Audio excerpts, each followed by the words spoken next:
welcome to the Psycho Studios podcast. We are coming to you recorded live from the desert, Phoenix, Arizona. I'm Mr. W, and my co-host is Mr. Z. We're a father-son team that brings smarts and creativity to this podcast and our newsletter, The Sprinkler. We are a TV film production company with a focus and passion on writing smart and original ideas. We are horror fanatics. We use this platform to connect with our psychos. Our two main topics we explore in these podcasts are film and music. And please, let's leave politics at the door. Let's stop scrolling for about an hour. Take a deep breath as we share gratitude and appreciation for the little things. The Psycho Studios podcast, as well as our newsletter, The Sprinkler, are dropped on the first of each month. Check us out at our website, psycho-studio.com. That's psycho-studio.com. And we're going to kick this off with a quote. This comes to us from Trent Reznor. I really try to put myself in uncomfortable situations. Complacency is my enemy. And boy, does that ring true for me. That's for sure. And this month's film and album, we've got Wes Craven's New Nightmare from 1994, as well as, you guessed it, Nine Inch Nails' Downward Spiral from the same year, 1994. What a coincidence. It is. It's fancy that coincidence. And we're going to mix it up a little bit this month, and we're going to do the music part first. Is that correct? That is correct, sir. Do you want me to share any of the telemetry, as it were, about the album? No, I think we should talk about Trent Reznor, the man behind Nine Inch Nails. Okay, go for it. Well, Trent Reznor was born Michael Trent Reznor. Get out of here, May really? 17th, 1965, in Newcastle, Pennsylvania. He is an American musician, singer, songwriter, record producer, and composer. And of course, he's best well known for being the founder and primary creator force behind the rock band Nine Inch Nails. You almost had a West slip there. Get you where you're going there. Reznor began his music career in the 1980s, initially playing keyboards in various bands before forming Nine Inch Nails in 1988. Nine Inch Nails released their debut album, Pretty Hate Machine, in 1989, which became a critical commercial success, known for its dark, bordering themes, innovative sound, and the album established Reznor as a leading figure in industrial rock genre. Over the years, Nine Inch Nails has released several acclaimed albums, including Downward Spiral, which is what we're going to be going over, and With Teeth, my favorite. So, With Teeth is your favorite? Yes, for sure. Got it. And, what really stands out, I would definitely say, is Trent Reznor himself with his intense performances on music videos and live performances. So that's just a little background. He also, is really well known for his, soundtracks for movies like The Social Network came out in 2010. And he's done other films such as The Girl with the Dragon Tattoo, that was 2011, and then Gone Girl, 2014. Like back to back was just, pulling out great soundtracks after another. I can't believe The Social Network was 2010. Right. And then he did the Watchmen soundtrack, which I haven't watched, that TV show series, which came out in 2019. He did the series, not the movie. That's correct. And then he also won a Emmy for that as well. Wow. So okay. Shows you how much we've listened to that, but it's good enough to win an Emmy, right? That's for sure. So I don't know if there's anything else that you researched or found out about Trent that you would like to put out there. Yeah, I mean, with Trent being so versatile in regards to his entertainment and creativity space, you could talk about him for days. Really interesting to me about the 1989 piece, and maybe I can jump to that a little bit later, but I would say specifically with the Downward Spiral, what an album and what a story, right? Because it's not just the album itself, but it's what's behind how he made that album. Do you want to jump into that? Sure, we can put a little info into that. So I'm just gonna go right at the top because we talk about ratings, right? We love to review movies, but also we've started to really rate albums. I'm gonna give that Downward Spiral an 8. And my favorite tracks on the album are Piggy, March of the Pigs, and Closer.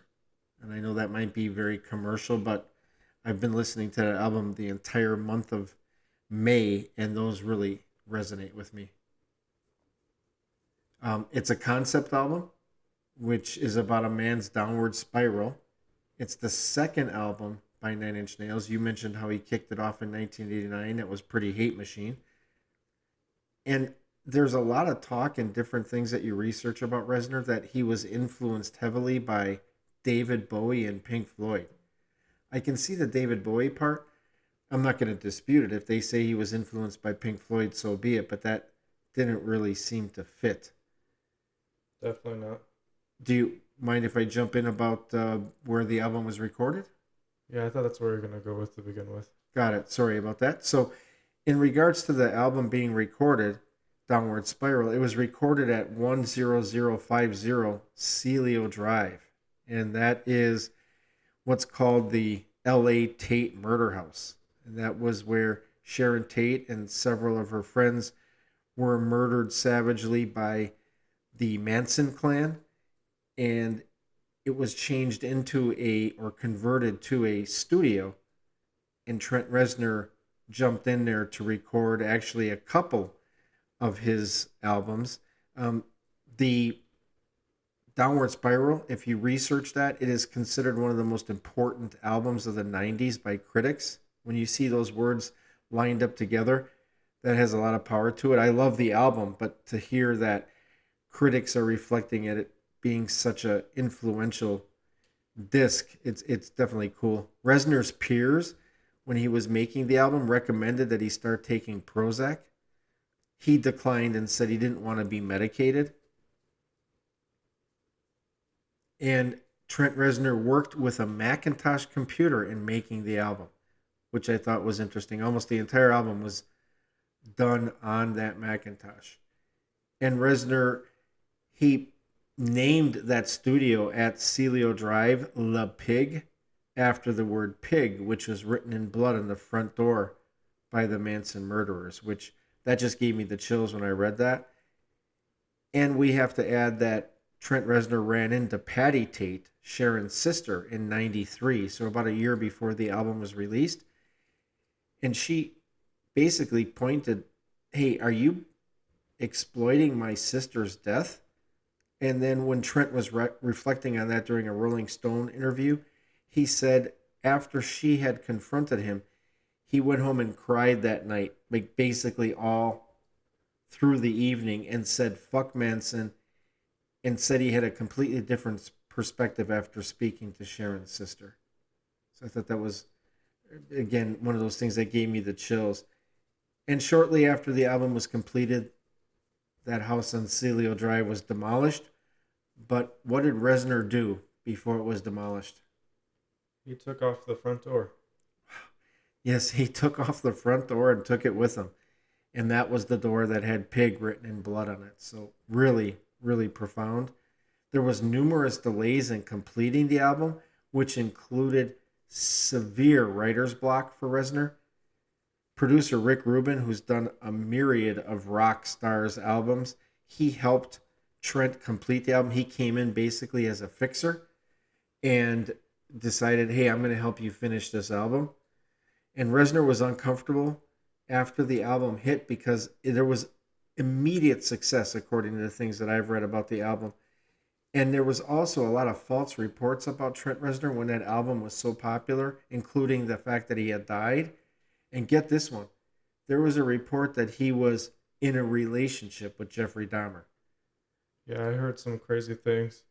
To circle back to how much it was, how popular it was when it was released. It was on the number 2 spot of the Billboard 200 chart. Wow. And had been solidified that it was quadruple platinum in the United States. 4 million plus, right? Mm-hmm. 4 million plus copies. Incredible. And that was, as we know, still towards the end of it, but that was still in the heyday where the artist made a lot of money from each album sale. So, yeah, that's a great call out. You got me on that one. Reznor said he interpreted the downward spiral as an extension of himself that became the truth fulfilling itself, which makes sense if you really listen to those lyrics. Depression, drug, and alcohol abuse, coupled with writer's block, delayed not only this album, but Nine Inch Nails' next album. And it said that Reznor completed a drug rehabilitation stint in 2001. Many regard, whether it's critics or fans, this album, Downward Spiral, as NIN's greatest work. And you already nailed it about the popularity of the album and how many were sold. Anything else you want to share about it? Yeah, definitely. I want to give my review of the album. Do it. So that is what we're here for. Yes, please. So the Nine Inch Nails Downward Spiral is a masterclass in how music is used, and it is a solid 9.5 out of 10, which is essentially saying it's a perfect 10. The grit of the grunge sounds permeates the entire album, giving it a raw, unfiltered edge that feels incredibly authentic. It's so dirty, unrefined, in the best possible ways, creating an atmosphere that is both immersive and versatile. From the moment that you click on the first track, you're transported back to the 1990s, a time when society was on the brink of a significant cultural shift. The music captures a sense of urgency and disconnects that feels relevant now as it did then. Even at its release, the Downward Spiral may have seemed provocative and controversial, but it was indefinitely a headbanger and also a head turner for society changes to come. This iconic foresight is echoed in one of its tracks, the beginning of the end. So that's in his later album, but I just thought it was fitting that he could totally foresee how things were coming. And I could read more, but it sounds like I'm trying to suck Trent Reznor's dick. So I think overall, again, 9.5. It's definitely a masterclass in leading of how it is. I mean, you listen to it today. I mean, I still think it stands out of anything that's currently being produced or being played. There's no way that it sounds like it's 40 years old. There's no way. And I love how you put that. You had mentioned there was like the grunge sound, and I think you used the word dirty. Yes. And that's the thing about Nine Inch Nails, right? We had the Pretty Hate Machine coming in 1989, and this was followed up 5 years later. But I really want to say that this album probably was only 2 or 3 years later. It's just all those delays to really getting it buttoned up because of Trent's personal issues and that. But it was trying to, where was music going? We were coming out of the 80s with the hair bands, so-called metal. Then we had Guns N' Roses kind of flash onto the screen. And then here comes Nine Inch Nails, which you had mentioned it, was called an industrial sound. But to me, it was just, that was rock and roll. That's where it was headed. And it's interesting, if you play Nine Inch Nails, especially those first 2 albums, and then you play some of the early Seattle stuff, Nirvana, Soundgarden, etc., I'll take Nine Inch Nails every day, even though I love the grunge sound. I love how edgy, and then we could spend days talking about how deep his lyrics are. Right, for sure. And you think about, the trouble he was going through, but he was still able to perform and put that out there. It just shows you, even through his hardships, how smart and forward-thinking he was. Right, absolutely. The intelligence was there, right? Because he did fight through it. What do we hear about those artists so often? Oh, yeah, they don't even meet the 27 Club. That's the thing, right? They don't fight through it at all. They go the absolute opposite. So that's a great shout out there in regards to Trent Reznor, and the fact that it's cliche to say art imitates life, but boy, with him, especially for those first handful of albums, it absolutely was his story, right? Totally. Only to wish that he still made music like that today. So can I share what basically Nine Inch Nails means to me? Sure. So I'll give a little backstory, which resonates with me so deeply. So I was at a so-called club in Milwaukee, Was there with a few friends. It was the fall of '89, and we made our way through the club when the next song playing hit me like a ton of bricks. The sound, speaking to what Mr. Z said, was raw, hard charging, and the vocals were angry, right? There's no two ways about it. I was taken aback as most of the time when I was in watering holes, the music they played was pop and soft and not to my liking. This song playing was unique. It wasn't metal. It wasn't the pop side of rock. I couldn't believe how amazing it sounded. It was more challenging back in the day, if you can imagine, because of my age, to find out about groups and the like. So figured I'd hit up one of the bartenders and asked, who is that? And they said NIN, like I would know who that is. I'm like, NIN, being so ignorant. And they said, yeah, Nine Inch Nails. And so it was off the Pretty Hate Machine, as we know, because it was from '89. The single, do you want to guess what the single was? Pretty Hate Machine. That's not a bad guess. It was Head Like a Hole. No, I know it was. And not only was the song fucking awesome, but it described me perfectly as well. Even to this day, I know I have a head like a hole. Nine Inch Nails, which I really consider to be. I thought you didn't even know what that meant. Oh, stop it! Nine Inch Nails, which I really consider, and you referenced it without saying it boldly, but it's really Trent Reznor, right? Let's just be honest. And so he released 9 albums before he started to go down the soundtrack route. And Trent you talked about the movie soundtracks, and one of my favorite soundtracks from a movie. What movie is that? The Social Network. I mean, he garnered an Academy Award, rightfully so, even though I don't put a lot of regard to that award piece. But that soundtrack, if you took that away, and I know that could be about music in a lot of movies, but that music is a character in that movie. It might be better than a lot of the actors in it. It almost doesn't even fit at times with how larger than life it is. Agreed, right? It is almost too big. And you mentioned Gone Girl, and then you mentioned a girl with a dragon tattoo. So at the beginning, I know that's not Trent Reznor, but I wouldn't be surprised if he had influence over that. I don't know if it's a group or if it's just a female artist, but she does that remake of the Led Zeppelin song. Yeah, I think he had something to do with the remix of it. He had to have, because you can hear his fingerprints or footprints all over that. But the girl with the dragon tattoo, that music just takes you through that, and it's a long movie. I think that music's the best he's ever done agreed. For the soundtracks. No, totally. And I don't didn't get the same acclaim that the others have or subsequent to that, but you put Daniel Craig in an understated role, but acting his balls off, in that Trent Reznor soundtrack, along with a really cool story. Yes. Holy shit, that movie is amazing, and he has a lot to do with that. So we get it. You know, we miss the NIN piece, the rock music. We evolve, we move forward.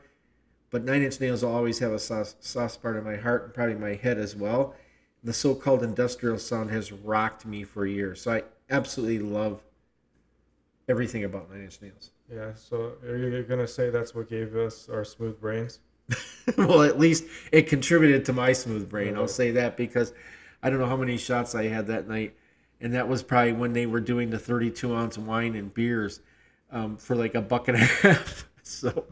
But it's so interesting. Mr. Z really contributed to, and he has, not only the new format where we're talking music and movie and really focusing on 2 titles, but it takes me back and it warms the cockles of my heart.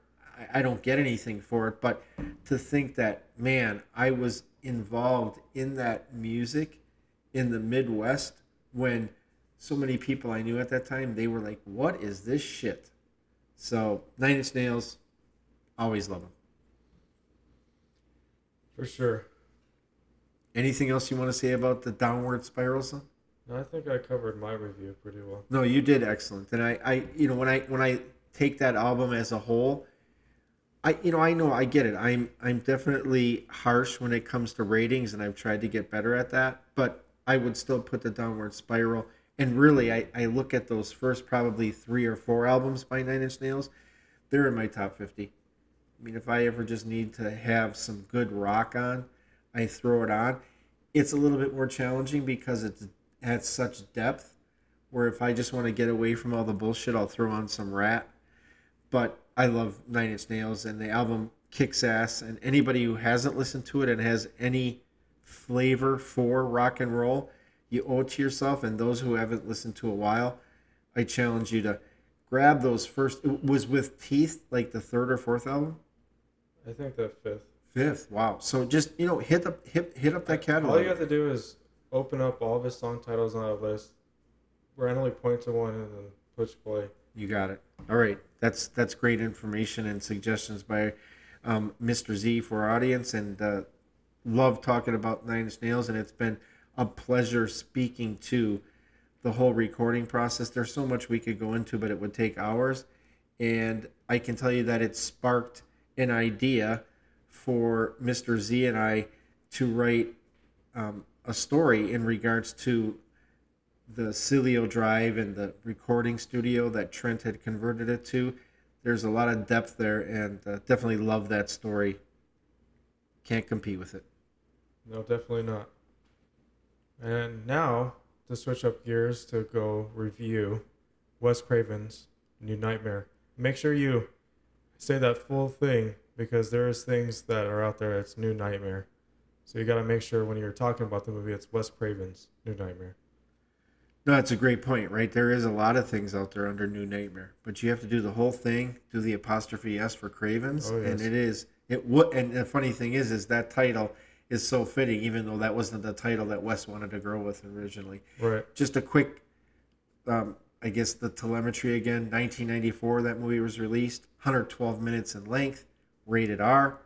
Was released in October of '94, so they were obviously going for that Halloween audience. Do you want to guess what the budget was? It was 50 million.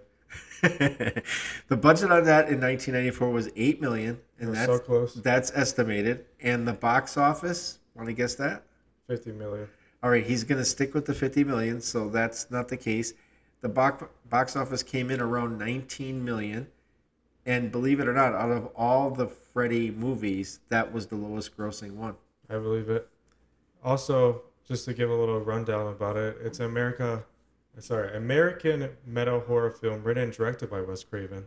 It is the seventh installment in the Nightmare on Elm Street franchise. Featured a unique twist on this series' usual formula. What a twist. And then, so a little bit of like the plot. The film blurs the lines between fictional and reality by featuring real life actors from the Nightmare on Elm Street series playing themselves. The story revolves around Heather Langenkamp, who also played Nancy Thomas in the original film, as she is terrorized by a demonic. I can't speak today. Demonic. Demonic No, come on, demonic. Does a demon have your tongue? Entity that has taken on the form of Freddy Krueger. This is entirely attempting to break into the real world, targeting Heather Langenkamp and her young son. As the line between her film role and reality dissolves, Heather must confront the entity, ultimately taking on her role as Nancy once again to save her son. That's a great summary. You really nailed it. And I love the fact that you nailed her last name, which is a funny name. Come on, can you get a stage name? Langenkamp? It's a great name. It is, but you would expect an actress like she would be Heather Thomas or something, but she's stuck with Langenkamp. So, Yeah, good for her. are you gonna give us a score, or is that later? I was just gonna say we should talk more about the film. Okay. So a little bit of the cast, as we said, Heather Langenkamp, she's playing herself, and Nancy Thomas. Robert Englund playing as himself and Freddy Krueger. And then Mike Hugos is Daniel, right? Or Danny? I always forgot. Yeah, I know. So it Daniel Porter? So he the little boy in the movie, his name is Dylan. Dylan. Yeah. Yeah, why did I don't Dylan know. Porter. Yeah, and his first name is technically in real life Miko. Okay. It's a short I because it's foreign. And then John Saxton John Saxon, as yes. himself, and Donald Thompson, so her father. And that's Wes Craven as himself. First feature film he was ever in, he said. Right. And you can see that whole scene that later on the film where Nancy, or Heather, confront Wes Craven about the script that he's been writing. Yeah. And he just, the whole time you can just see he just looks uncomfortable. Totally. And he said he was. Yeah. He said he was completely uncomfortable. I was surprised to learn that was the first film he had ever been in. Right. And if you're really paying attention throughout the movie, there's little cameos of cast from before, people they couldn't get, so they just show a picture. Easter It's eggs. my favorite. It's Yeah. just when you can't pay the guy enough for it, he's not gonna want to show up. You just show a picture. Yep. But anything about uh more about the meta horror about it? Yeah, for sure. And I love the things that you covered, right? It's clearly the classic movie within a movie. And I've always loved that, but I still don't feel that I've really seen a lot of movies nail that piece. And this is definitely solid. I love the concept. I still would rather have it be more dark and more gory, but that's just in my bones. You mentioned the little boy that played Dylan, and oddly enough, he was Gage a few years earlier in Stephen King's Pet Cemetery, Right. and he had so much critical acclaim. The funny thing is, it was only a few years earlier, and he didn't grow that much. And a lot of those child stars that were good, it seems like they didn't necessarily age at the same rate as others. So I don't know if there's some odd correlation there or not. I would also call out Robert Shea. So he's a producer and basically an exec with New Line Cinema. And he's been with Wes for a long time. He was in it, but if you look at his IMDb page, he's been in a ton of movies playing himself. And then also Lynn Shay, his sister, she has a small role as the nurse, Right. and she's been in a million horror movies, but she's probably more for our audience, more familiar to them from the Insidious franchise, Right. right? I always thought they were husband and wife, so my apologies, no incest here, but they were brother and sister. And then also Wes Craven's daughter, Jessica, was in it. She played a nurse, and I guess she's appeared in several of his movies. I didn't research that end of it as bit parts, but she's a teacher in real life. So there's a lot of that. And like you said, you got John Saxon, who was best friends with Bruce Lee before his untimely demise, and he was in a lot of TV movies when I was growing up as a kid. But he's brilliant in this movie as reprising that role. And I love that flip flop. So he's John Saxon and Heather's talking to him as Heather, but then you talked about it as the movie unfolds towards the end of the movie. No, he's her dad and she's his daughter. Why are you calling me Nancy? It's that is one of my favorite parts of the movie as we get towards the end. So she even says, and I quoted it, but she says something like, um, "I love you, Daddy," which is a quote right from the first Nightmare. Yes.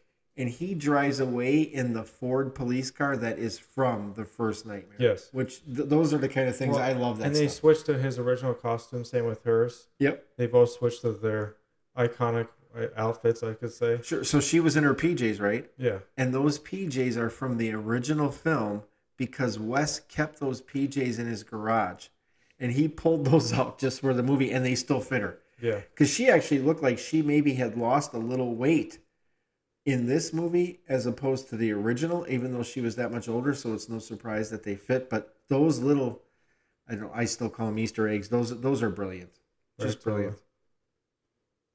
Did you give it a score yet or no? No, I haven't gone into my actual review. Okay, so then I'll just run through a few things and then we'll get to Mr. Z's review. So Wes stated it was a very healing film for him. The relationship he had with Robert Shea and Sarah Risher, they were both producers, he said was repaired before shooting started. They had been on the outs for years. He also stated, Wes Craven that is, that he had the most creative freedom of any film he ever made in making Wes Craven's New Nightmare. And it shows. He also said that when he submitted the movie to the MPAA, that's the Motion Picture Association's blah, blah, blah, that says it can be an R or whatever. He said it was the first time that when he sent the movie, it was kicked back and he didn't have to do any cuts or any edits. I was going to say, there's literally no blood. Yeah, he had never experienced that before, so he couldn't even believe it. And he said he loved the film. He loved the characters, and we do have to say rest in peace for Wes Craven having passed away in 2015. It's interesting how earthquakes are sprinkled throughout the film. I don't know if I've seen that unless it's a movie about earthquakes. And Wes said he liked to use elements that people found unsettling, but would be kind of in normal day life for horror. So, oddly enough, a severe earthquake hit Los Angeles only a few months after the movie had wrapped. And towards the end of the shooting, the Malibu fires in California were happening. And so Wes said he used all that real footage in his movie because it saved him so much money on special effects. And then we talked about those small roles. Wes talked about the budget limitations. Even somebody like him who had that much clout at that point, he had to change the beginning, change the ending because of budget. But he ultimately said when he reflected on it, those changes actually made the film better. And so he said the filmmakers don't always get up in arms if you're told you can't do this or that because of budget, because it could ultimately make it better. He talked about how much he loved Heather and loved working with her. And also, Wes talked about the differences in this Nightmare film, the fact that he had no opening credits. He said he wanted to appear like a documentary. And the lack of the number of kills and gore and even the ending were basically his all his influence. He wanted that to be different, right? He even had to have a special meeting for the credits because of the fact that they weren't run at the beginning of the movie and the union says, "Hey, we need to see the credits." And then he also had another meeting because there's this random part where he at the end of the credits he's listed as the writer and director together, and I guess that's a no-no with the union. So even though he didn't have to go through all those hoops when it came to editing it, because like Mr. Z said, it wasn't as bloody in that, he still had to do some of those nitpicking things because he wanted it to be slightly different, but they had to have those special meetings over it. Get this part. So Heather is stalked by a phone caller in the film, right? Sounding like Freddy. Right. That's definitely a core part of it, right? Yes. And there's no way Wes didn't take that for Scream, but we won't get into that. So in real life, Heather was stalked by a crazy fan after a sitcom she was in was canceled, and she moved to England for several years just to avoid that stalker. So it was one of the many things that Heather had trepidations about even doing that role because she was worried it imitated so much of her real life. She was married to a stunt effects guy. In the movie, her husband is an effects guy. And originally, her husband in real life was cast, and he turned the role down. And then even Dylan's babysitter, so that was Julie in the movie, she was originally supposed to be a bad person and working with Freddy, but Wes changed that character arc, and she ends up being killed by Freddy, much like Tina Gray in the first film, right? With that special effect with the ceiling. I'll just wrap up a couple of quick things. And Freddy was more like Freddy on steroids in this film. And that's really Wes's vision. He said that that was really the biggest issue he had with all the sequels after one, is that he felt that Freddy was always portrayed as cartoonish. And he didn't like that piece. And in real life, Craven comes across as reserved and shy. You even mentioned about how he was in in the shots in the movie. You can kind of tell that. And it's so funny because that's so ironic stacked against his films. Get this. He wanted to ask Johnny Depp to be in the film, just to have a small role. But he was too sheepish or intimidated. Yeah, he was shy about asking. So, and then Johnny Depp said later on, he said, "Of course I would have done it." Oh my goodness! When I heard that, and I bet you Wes felt even at a much higher level than I did, but that hurt my heart because that would have been so amazing to see Johnny Depp in there, and that's why you have to ask. Right, of course, you never know.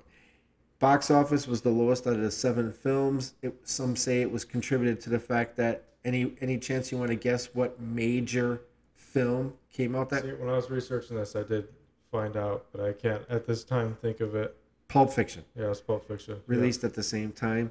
And then Robert Englund's favorite movie he was in was Wes Craven's New Nightmare. Oh. No, stop it. Nice one. He was playing that part of Ving Rhames. So really, it was cool to hear these characters, especially the actors in real life, and even Wes Craven say that this was really their favorite film. Heather said the same thing. She had her trepidations going into it, but she totally loved it when it was done. And what is the story that is so common here, Mr. Z? The critics didn't like it at first, Right. right? That's so common. Yeah, it's So the tale as old as time. it is, and that phrase again is too old for you to even know it. But Mr. Z can turn or coin a phrase that's 40, 50, 60 years old and make it sound like it's new. So shout out to him. Let's get into your review. All right. So my Wes Craven's New Nightmare review. I'm just gonna go off the bat and just give it a 6 out of 10. So Interesting. Wes Craven's New Nightmare unfortunately misses the mark on several fronts. While it while it offers a few intriguing glimpses behind the scenes and provides some insight on how movies are made, the execution falls flat. The film visuals are lackluster throughout, failing to capture the aura or the G. I was trying to find some weird way to describe, like the atmosphere. Yeah, you want it to be dark and foreboding. You want it just there was no compelling atmosphere that made the original Nightmare on Elm Street so iconic, right? Boy, that's perfect. There was no compelling atmosphere. And if you're gonna go meta, you really need to fully commit, and this movie really falls short again. By the end, viewers are left as confused as they were at the beginning of the movie, with no clear resolution. It should have been evident from the beginning it was a movie within a movie from the start. And there were some really like cool scenes towards the end, like where she's just sliding with that knife down, like it seems like a forever ending bed, and then she's getting engulfed with water. Is that and like then the it blue turns sheet into, or yes, something? Yeah. and turns into the vents, and then she's like they even had the sound effect of the knife scraping the vent. Like it's all really cool, but I gotta say that was probably like the coolest part that captured my imagination throughout the entire movie. And it's funny that you say that because Wes Craven called out that scene because they had to build a 30-foot slide. Yeah, I can imagine. And when she was done shooting it, she was bruised and battered and was sore for weeks. Yeah, I wonder why. Yeah. But that's what made it so good. And so to go more with the review, the movie also suffers from being unnecessarily long by about an hour. Whew. A more compelling sorry. Let's see. Yeah, about an hour. That's saying something. About an hour too long. Yeah, and when you say that about a movie that its runtime was 112 minutes, that would put that movie at 72 minutes. I had to rewrite this part of my review. I normally don't, but this time I was like, I really need to think out my thoughts. I'm glad you did. But a significant problem with the plot centers around the protagonist's son. The element is poorly developed and detracts from the overall narrative. Either it should have been removed entirely or developed further. And it stands that the entire story basically revolves around her son. Yeah. And it just feels weak and uninspired. Totally. I just can't believe how much of you keep the whole plot device is the son. Every other scene you're directed to that, but there's no development behind it. Right. However, it was great to see Wes Craven involvement, which was definitely a plus. Unfortunately, Robert Englund, who brought to Freddy Krueger to life, has very limited scenes. Moreover, Freddy's new costume featuring a trench coat is disappointing redesign. Trench coat. It reminded me of that Nightmare on Elm Street with the guy from The Watchmen, right? Right. Like, it didn't fit at all. Well, some changes are expected. This look undermines his scare factor, making him appear more cartoonish and terrifying. And I couldn't think that all of those thoughts that you were saying about, him saying before he looked more cartoonish or whatever, I thought that was so silly. Because even those where he looked less like his original counterpart still was scarier than this. I mean, there's some scenes that he's not wearing his trench coat. But God, he doesn't look foreboding. He looks all bulky, and it looks those scenes where he's trying to move with the new hand glove that's organic, right? Yeah. It just doesn't work. No. It's missing all its mystique. It's just it's so lost, and it makes me very sad. It's almost sterile, and I love that we come full circle where Wes is claiming that he didn't like, if we want to call it that, 2 through 6 because it was cartoonish. What did you do, Wes? And it's not like I'm trying to call out somebody who's passed and who is a great, filmography. but his words do not fit because that what you're saying, and I'm really proud of you with the fact that you're coming out with this review because I know how much you love Freddy Krueger and how much we love Wes Craven, but the movie falls short. Well, I just want to conclude it that considering that this is the final installment in the Nightmare on Elm Street series, it's disheartening. The franchise, with its such rich source material, deserves a more fitting conclusion instead of being, regurgitated together and just to sit on the shelf to get dust. Boy, that's powerful, and I'm really proud of you for saying that. I'm going to give this a 7, and I couldn't. I'm not trying to be a homer, but I couldn't say it any better than Mr. Z did. It just has so many shortcomings, and I was so hopeful that it was going to have that gritty darkness that the first one did. The creep factor was there. I think there even a scene where the light shows and maybe there's some worms on Freddy. Maybe that's from another movie, but I just remember it being very dark. And when he's in that alleyway towards the beginning and his arms are extending, it's amazing. And it has such a creep factor. And it just... Because though I understand that they did the twist that this isn't really Freddy, this is the demon.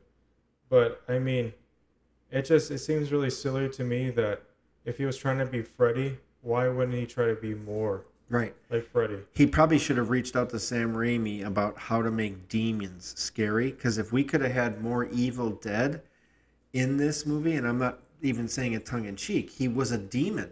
Like, give us that. And I do like the parts about them playing themselves and it bending over to being meta, right? We love that part. But the problem is like it goes nowhere at all. And then at the very end is where it comes together very fast, and there's no really built up. And then there's really none of Robert Englund being Freddy, and like no joke, like there's like Freddy Krueger, I feel like was shoehorned in, just like an afterthought. Like an afterthought. That's a perfect word. Yeah, absolutely. They throw in the whatever you want to call them, like the mucky or quicksand like stairs that she's running in, so they pay homage to the first film when they bring those back. The whole end scene's kind of basically it's paying tribute, right? The first one. You've got those metal grate doors and the fire behind it and that. But even the way he's like grabbing onto the door, like where the kid is in, like all those scenes are just like the original. Well, and when we get to the end, like you said, it's discombobulated. It doesn't even make sense. And the little boy is there again, and then he's just going to wait off to the side. I could go on, but I won't. It's still, if you haven't seen it and you're a fan of either horror movies or the whole Freddy element, or maybe you want to jump into Wes Craven's catalog, it's definitely a good watch. It's just, I know that we've wanted more, not only from the Freddy Krueger series, Friday the 13th, even for me, Scream and what they've done with it, but it's just, it is what it is. And I think it's so funny you didn't mention Michael Myers, but he's the one that's got the most coverage, and it couldn't be more worse because of it. Yeah.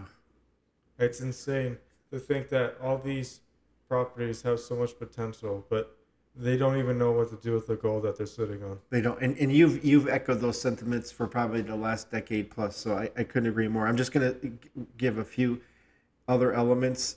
What did the movie mean to me? Well, the mid-'90s brought a new era in horror, as well as in my life. I was married, and we were moving into 1995 and planned on having a baby. I really liked the original Nightmare on Elm Street. I mean, that goes without saying, but I was not much of a fan for the sequels that followed. I felt that same way about Friday the 13th, Halloween, and so on, like you just said. So you were obviously reading my notes. This was pre-internet popularity and no social media. I didn't see the film until it was released onto one of the movie channels in 95. I dug its movie within the movie element. We talked about that, but feel it lacked the darkness and gore I was always seeking. We fast forward to the present, and my appreciation from the film has grown, even though it is a lower score. Mr. Z loves the Freddy franchise and the Freddy character. We both love Wes's work, and oddly, this was only the second film in the franchise that Wes directed. Right. Revisiting the movie for our deep dive was nostalgic as well as eye-opening regarding the details surrounding the making of the movie. Film is something near and dear to me, so Wes Craven, I still should give him a shout out for being a master. And then, real quick, if we want to think about beyond the movie, history in 1994 when this movie came out, Bill Clinton was our president, Al Gore was our vice president. And no, we didn't learn about the cigars at that point.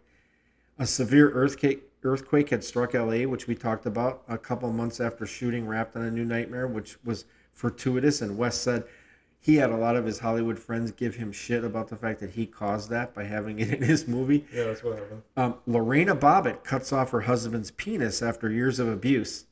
And what's interesting about that, not only was it in the news, but in Last House on the Left, Wes Craven's first feature, the parents end up cutting off the rapist's penis. So there's definitely some parallels there. Tom Hanks wins the Academy Award for Philadelphia.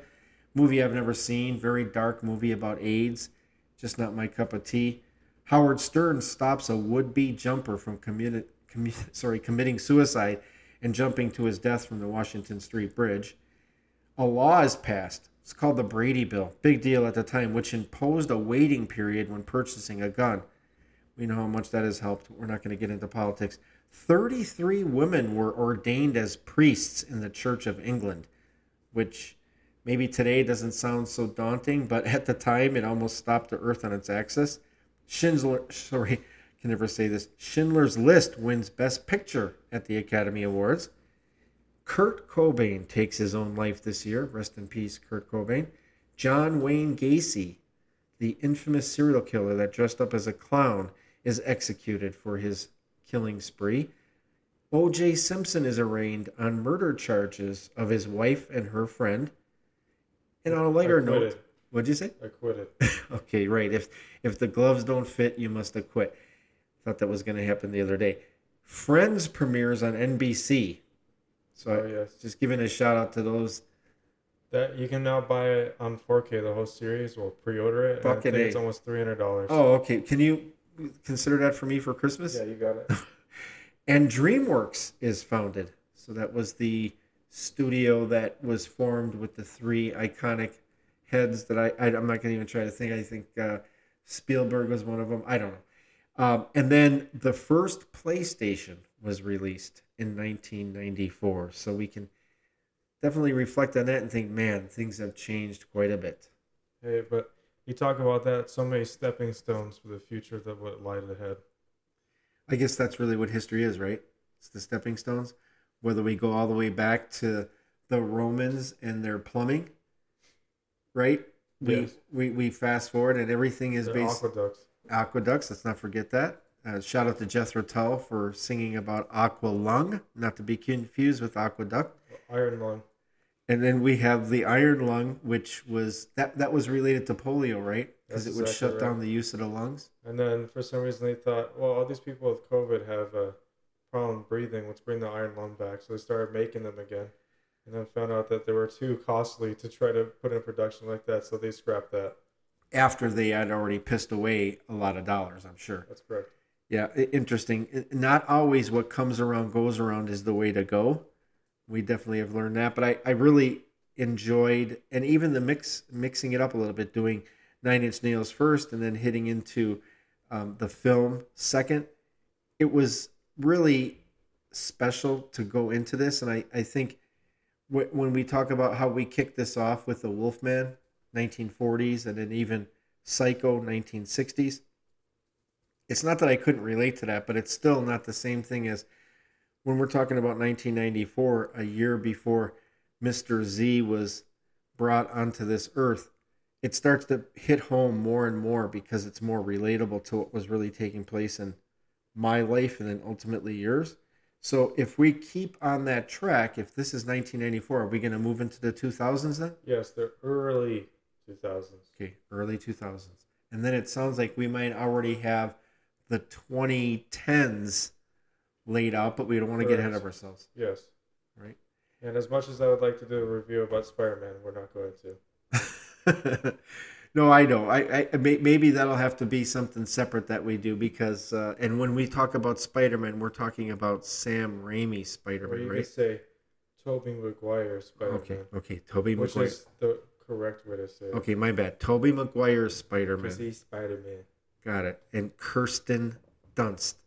Yeah, we don't say that. Okay, so just Tobey Maguire. There we go. Got it. All right. Well, I appreciate that. And do you want to give a shout out about what we are going to see this evening, and then we'll review in June? Sure. What's the name of it? You've got me on this one. What is it? It's We have 1 minute, so it's a title that I don't like. In a Violent Nature, which Got I it. think is good. It is good, but it's hard to remember. So yes. But that's it. We'll talk about it next Okay, newsletter. we'll talk about it in a violent nature, and no, that doesn't have something to do with childbirth. We appreciate those that were thinking that, so get it out of your head. And so we're going to sign off by thanking everybody for listening to episode 10 of Psycho Studios podcast. And we end each episode with a takeaway from the content we shared. So give me one takeaway, Mr. Z. That I'm glad that we went over this material. That is such a cop out. My takeaway is it's amazing how much things have changed when we think about 1994, and it kind of it's a heartfelt thing when you think about Nine Inch Nails not making that hard charging sound anymore, Wes Craven not making movies that we enjoyed. So we move forward, but it's fun to be nostalgic. You can reach us as follows: email us at psychostudio66@gmail.com. That's psychostudio66, all one word, at gmail.com. And reach us at our website, psycho-studio.com. That's psycho-studio.com. A reminder, our podcast newsletter and more can be accessed through our website. Mr. Z has been doing a lot of work on that. It kicks ass. We make announcements on Instagram, Facebook, and X. And please be safe and stay psycho. Episode 10.